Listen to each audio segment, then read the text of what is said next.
Milton সামাদ্দারকে নিয়ে সামাজিক যোগাযোগ মাধ্যমে প্রচুর আলোচনা সমালোচনা হচ্ছে। তিনি নাকি কিডনি বিক্রি করে কোটি কোটি টাকার মালিক হয়েছেন। আপনারা তদন্ত করে বাই করেন না কেন, এটা প্রচার করেন। আসসালামু আলাইকুম, আপনাকে স্বাগত আজকের আরো একটি নতুন ভিডিওতে। দর্শক, আজকের ভিডিওর থাম্বনেল এবং টাইটেল দেখে আপনারা বুঝতে পেরেছেন আজকে আমি আপনাদের কি ধরনের ভিডিও দেখাবো। দর্শক, ভিডিওগুলো প্লে করার আগে আপনার কাছে ছোট্ট একটি রিকোয়েস্ট, এখনো যারা আমাদের চ্যানেলটি সাবস্ক্রাইব করেননি নিত্য নতুন ভিডিওর আপডেটগুলো পেতে চ্যানেলটি সাবস্ক্রাইব করে আমাদের সঙ্গে থাকুন। তো চলুন কারো কথা না বাড়িয়ে পর্যায়ক্রমে সেই ভিডিওগুলো দেখে আসি। মিল্টন সামাদ্দারকে নিয়ে সামাজিক যোগাযোগ মাধ্যমে প্রচুর আলোচনা সমালোচনা হচ্ছে। তিনি নাকি কিডনি বিক্রি করে কোটি কোটি টাকার মালিক হয়েছেন। এ ব্যাপারে আপনার মতামত কি? শরীরের অঙ্গ প্রত্যঙ্গ বিক্রি করা ইসলামে জায়েজ আছে কিনা যদি একটু বলতেন। দেখেন, যার ভেতরে দিন নেই তাকে দিন সম্পর্কে বুঝিয়েও কোনো লাভ নেই। আপনি আল্লাহকে ভয় পান, ইসলামকে ভয় পান, আপনাকে যদি দিন সম্পর্কে বোঝায় তাহলে বুঝে আসে। এই জন্য মিল্টন সামাদ্দারকে নিয়ে আমি দেখলাম, তাকে নিয়ে তার বিরুদ্ধে কালবেলাতে নিউজ হয়েছে তিনি নাকি শরীরের অঙ্গ প্রত্যঙ্গ এমনকি কিডনি বিক্রি করে কোটি কোটি টাকার মালিক হয়েছেন।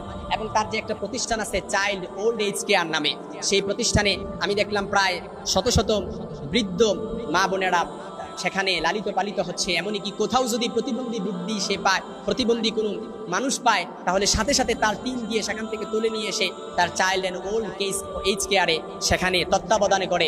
এমনকি সেখানে খাবার দাবার, চিকিৎসা সব কিছুর সরঞ্জামাদি এবং সব কিছুর ব্যবস্থা করা হয়। এমনকি আমি একটা নিউজে দেখলাম, দৈনিক কালের কণ্ঠের মধ্যে নিউজ দেখলাম যে এ ব্যাপারে তার অ্যাভারেজ অর্থাৎ দৈনিক প্রায় মাসে তার 50 লাখ টাকা তার অনুদান আসে। যে নিউজটা আমি দেখলাম, এ ব্যাপারে অনেক নিউজ হয়েছে। এখন আমাদের কথা হচ্ছে যে মিল্টন সামাদ্দার তিনি যে কিডনি বিক্রি করে কিনা কিংবা না করে, এটা হচ্ছে তদন্ত পরে এটা বলা যাবে। তদন্তের পরিপ্রেক্ষিতে তার বিরুদ্ধে আনিত অভিযোগ এটা সত্য কিনা মিথ্যা সেটা পরে বলা যাবে, প্রশাসন সেটা দেখবে। আজকে দেখলাম একটা ব্যক্তি মিল্টন সামাদ্দার তার নাম। এতদিন দেখেছি গরিব মানুষদেরকে, অসুস্থ মানুষদেরকে রাস্তা থেকে তুলে এনে এনে তাদেরকে গোসল করে পরিষ্কার করে দিয়ে চিকিৎসা করেছে, খাওয়ার ব্যবস্থা করে দিয়েছে। অথচ মিডিয়ার মধ্যে দেখলাম তার বিরুদ্ধে অভিযোগ সে অসুস্থ মানুষদেরকে তার হসপিটালে নিয়ে গিয়ে, বৃদ্ধাশ্রমে নিয়ে গিয়ে অসুস্থ মানুষের অঙ্গ প্রত্যঙ্গ বিভিন্ন হসপিটালে বিক্রি করেছে টাকার বিনিময়ে। জোরকন নাউজুবিল্লাহ। একটা মানুষ হয়ে একটা সুস্থ মানুষকে মেরে ফেলে তার অঙ্গ প্রত্যঙ্গ করে বলেন, এদেরকে কি মানুষ বলা যায়? আল্লাহর কোরআন বলেছেন উলাইকা কাল আনআম বাল হুম আদল। প্রকৃতপক্ষে যারা মানুষ থাকে না এরা তো মানুষ নয়। আল্লাহ বলতেছে এরা পশু। আল্লাহ আবারও বলতেছে বাল হুম আদল, এরা শুধু পশু নয়, এরা পশুর চাইতে নিকৃষ্ট। তার বিরুদ্ধে অভিযোগ তিনি কোটি কোটি টাকা এইভাবে অর্জন করেছে। কিন্তু আমার কথা হলো, সে সত্যিই যদি অসুস্থ মানুষদেরকে বৃদ্ধাশ্রমে নিয়ে গিয়ে শরীরের অঙ্গ তদন্ত করে একে দৃষ্টান্তমূলক শাস্তি দিতে হবে, যাতে করে এমন ঘটনা কেউ ঘটাতে না পারে। কিন্তু আমার একটা প্রশ্ন, আমার একটা কথা হলো উল্টো কথা।